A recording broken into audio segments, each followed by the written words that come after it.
अस्सलाम वालेकुम दोस्तों, उम्मीद है आप सब लोग खैरियत से होंगे। बात करेंगे स्प्रिंग कमेटी की प्रेस कॉन्फ्रेंस में ओमिक्रॉन के हवाले से भी जिक्र किया गया है और बताया गया कि 90 मज़ीद जो है सस्पेक्टेड केसेस हैं ओमान में ओमिक्रॉन के, जबकि 16 केसेस जो हैं वो कंफर्म हो चुके हैं। ओमान में ओमिक्रॉन के 16 केसेस रजिस्टर्ड हो चुके हैं, जबकि 90 मज़ीद जो है सस्पेक्टेड केसेस हैं और उनका भी एग्ज़ामिनेशन चल रहा है। दुआ करें अल्लाह ताला सबको अपनी हिफ्ज़ ईमान में रखे।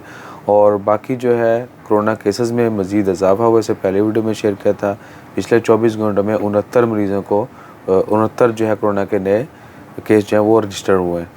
तो स्प्रिंग कमेटी की जानिब से आज प्रेस कॉन्फ्रेंस में सबसे ज़्यादा ज़ोर जो है वो सिर्फ वैक्सीन के हवाले से और जो कोरोना के सेफ्टी मेजरमेंट्स हैं उनको फॉलो करने के हवाले से ज़ोर दिया गया है।